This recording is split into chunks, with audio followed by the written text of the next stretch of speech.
Blended learning is an approach where technology and elements of online resources are used to deliver traditional classroom teaching. The teacher remains pivotal to the success of this process. Blended learning can be used either within the classroom or at home to reinforce or introduce new topics to your students. In this video, I'm going to demonstrate some practical ways to blend technology to ensure you have the blend of tools that you need for your blended learning classroom. So one point that you may want to consider is using a variety of tools when blending your digital technology with traditional classroom teaching. The tools you select need to be carefully considered and used to create an engaging and inviting alternative to the face-to-face approach. It is very important that the tools you choose are ones where you know that the students will be very, very excited about and be able to engage with straight away. And the way you actually drive that is also important and introduce that. This means that the tools you choose should complement and link well to your content and the topic being delivered. And that is really instrumental in your blended learning working as you intend it to work. A great place to start would be to pinpoint the sections of your lesson that you really want to improve on. This will help you to identify a particular tool that will help you to use the tool in a way that will engage the students right from the start. So in the very start of this video, I'm going to show you some of the tools that I use very simply and hope that this would help a teacher who traditionally doesn't have a digital setup to work from. So I really hope that this will be helpful. Thank you. So in this lesson today, which I'm just going to show you and demonstrate how, when you're in the classroom, and many teachers I know struggle with this, how do I actually incorporate elements of blended learning when I don't actually have all my students with a device? I always say to them, the interactive whiteboard is a great tool. So in this activity, I'm just going to quickly show you how you can get your students to engage with their learning and use this task. Simple question was on the board. Ask one of the students just to come up really quickly and explain what they understand by the flipped homework that they were given, which was all about human rights. So this is one of the responses. Now I'm going to ask another student to come to the board, and I'm going to ask them to change the color so that I can remember which student has made a comment, because I'm going to label them and write their names on the board just so that we can remember who's made a particular contribution. So simply here I've written on the board the students' responses in different colors.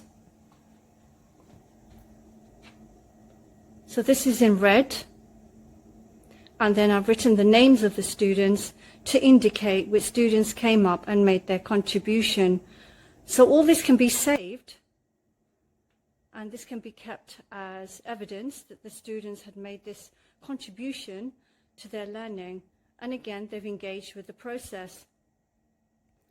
Another way this activity could be used is on a rotation system.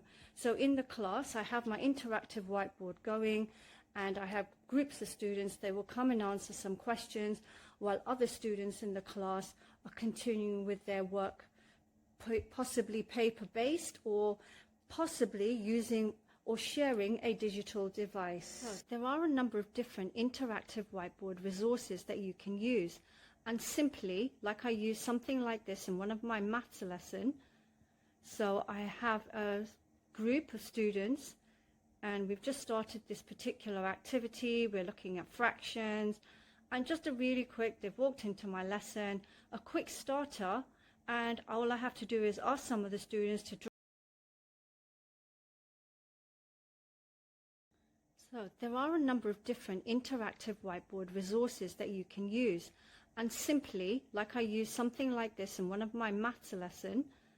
So I have a group of students, and we've just started this particular activity. We're looking at fractions, and just a really quick, they've walked into my lesson, a quick starter, and all I have to do is ask some of the students to drag and drop in this particular activity. So the student has just placed these two items on top of the scales, and all we have to do now is simply check, is the answer correct? You can see here the student hasn't quite got it right, so we're going to have another go. So a simple activity like this could well form part of your blended learning strategy. Students really enjoy activities like this because it gets them to come up to the front. I will usually write down the names of the students I would like to participate in my activity, because I will have a number of these going, and I know, according to their abilities, which students would be able to contribute to a particular activity. So now we can see that a number of students have had a go at this particular activity, and they've got this right. A nice happy face appears, and it's really simple task to do. Doesn't take that long, but as they've walked into the classes, they've seen their names on the board, and they know which students are going to engage in this activity. So this just shows I've written their names really quickly on the board. Students just know that this is the practice I have in place, so they will just come in. Tina knows she needs to go first, and she will complete the first task, which she has already done, and she's got it right, and it's on the board. So just a really simple activity like this can be so useful and used constructively as part of your blended learning strategy. Okay, so the resource I was just showing you was actually from the Top Marks website. Really, really good interactive tools and resources are available. So if you're interested in any of these activities, this would be a good place to go to.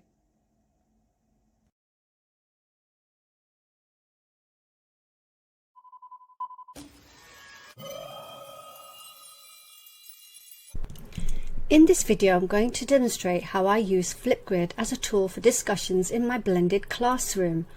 I'm very aware that a great number of our students are heavily immersed in confident users of social media, TikTok being a particular favorite. As you can see from their website, students can make lots and lots of amazing videos and share information about themselves and the things that they enjoy. For this reason, I really like Flipgrid, because Flipgrid is an educational software which for me works a little like TikTok in the classroom. So if we scroll down their website, there you can see lots and lots of amazing images of how this tool works, and they've also got a really fantastic little demonstration here which clearly shows how to use their product. I'm just going to start this from the beginning. It's social learning, which is really important. It's for educators, that's us, and it also gets the families and the students involved. So I think this is a really, really good tool. I'm just going to show you how this sort of works. So you actually start a topic that you want to discuss with class or a conversation. Again, you can set the code up on the board. You can even use this as a Google Classroom, so you can invite the students to your Google Classroom, which again is something I really like to link my learning to. And then the students can make their own little videos and share their interesting elements of their learning or some particular aspect within the classroom. So it allows for engaging dialogue within the classroom. Students can work in either groups or on their own. And even better, it's free to use. Creating a topic in Flipgrid for your students is a really simple task. You simply click on Create a Topic. You put the title for your topic. You have a limit of 35 words, so it needs to be really quite short. Then you move on to the prompt. This is what you want your students to actually do. So this can be quite detailed. So that's the section you need to use. Then you can limit the recording time. So you could just say you want really short videos, something like TikTok, 30 seconds, or you may want a little longer. I always use the shorter videos. I just want them to be able to just place their short, simple responses, and I think they're much more fun that way. Some of the students want longer sessions, and I usually adapt according to the class or whatever this topic is. You can add media if you like, just to engage your students with. It's private. This means only your students have access to this particular area. Student names. This means you can upload a file with all the student information and that their names will appear here. This is actually useful when you have a large group or a small group, because you can actually limit this to the number of students you want it to go out to. One of the main points about this I like using is you could use it as a flipped learning. So you could be a topic you've been using in the classroom, and then you simply just put it out there for the students and use it as your homework. So I think this has a lot of uses. Once you click the create topic, you're now ready to share this with your students. This can be done in a number of different ways. You can either share the code that you can see in front of you over here. You can also generate a QR code which the students can then scan and then access this particular topic. Or simply, like I always like to do, is just share it with the students in their Google Classroom. One of the bonuses of using this particular tool is that it can also be used as a flipped lesson. So this could be a topic that you've actually been working on in class and you want to gauge what the students have learned. So this way you can set it out and send it to the students as homework. So this is one of the really easy ways to turn this tool into a number of different ways that can be used within your blended learning classroom. Flipgrid also comes with a discovery section. This is where you will find a library of ready to share resources. This is where you just scroll down and you can find particular topics of interest to you, or you can actually narrow and look for a topic that's actually pertinent to your particular lesson. You can also save your collection. So I have a number of items that I've collected in here, and I actually want to share one of these with my students. Really simple. You simply go to the particular topic that you've selected. I'm going to share this with my students. So I'm going to add the topic, and then you just say next, and it takes you to this next page. On this page you can actually now change all the elements to suit your particular lesson. So I'm just going to delete this because I don't really want this section, and I'm going to leave the rest of the information in there. And just as I shared with you prior to this section of my video, you just simply have to do the same, take the same steps again. So it's always private, so only your students have access to this. I'm going to use my student emails, and all the topic attachments that came with this lesson are ready to go. So all I have to do is simply update topic and share this with my students. And there's the code and ready for me to place in my Google Classroom, or I might decide to share this as a QR code just to change the way I've actually using this particular tool. Engaging and exciting tool to use in the classroom. Students will really enjoy this activity. Can be used on a number of devices. This means the opportunities for using this tool are endless.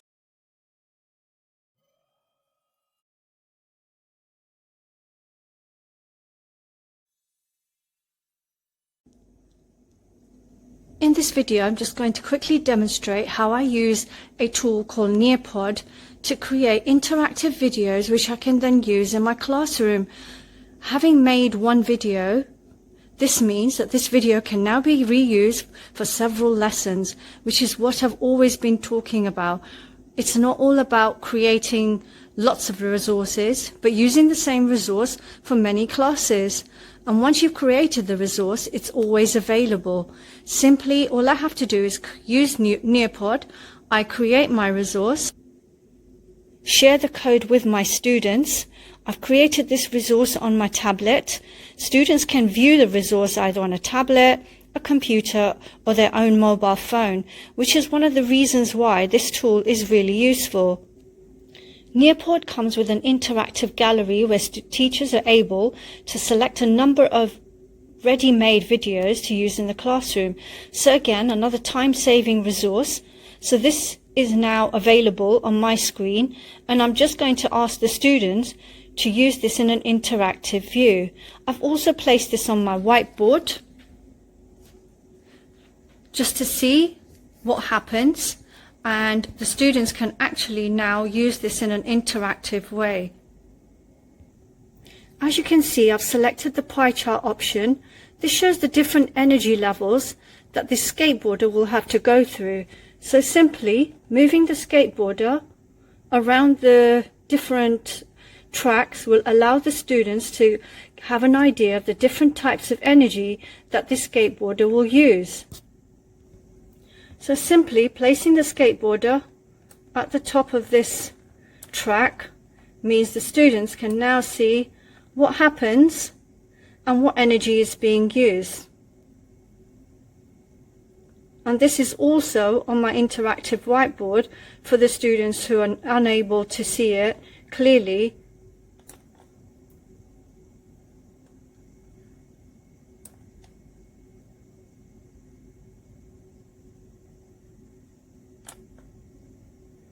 There you go. So this is what students can see. They can actually monitor the different energy levels being used. And again, this makes it interactive, really clearly demonstrates the different types of energy, which is another difficult concept to put through in the classroom, but clearly visible on this really fantastic interactive video. The students can actually change the tracks by simply altering to change their motion, so we can make it go slower, and then move our skateboarder up, and then just see how a different track uses different types of energy.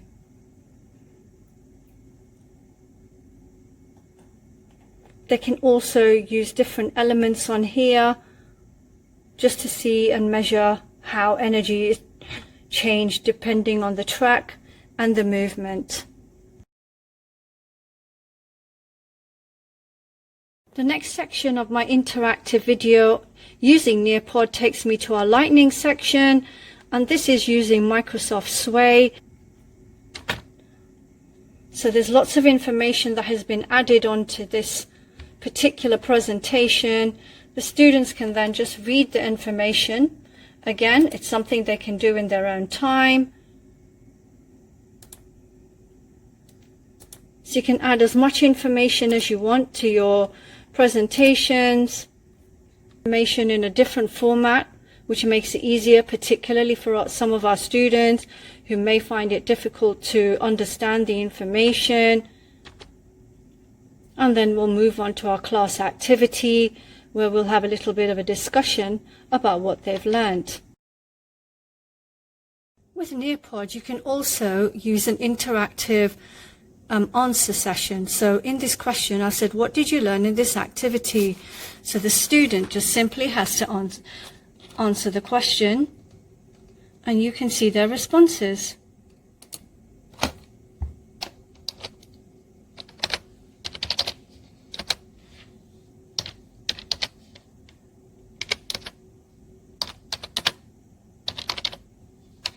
The student is then able to enter their response, submit,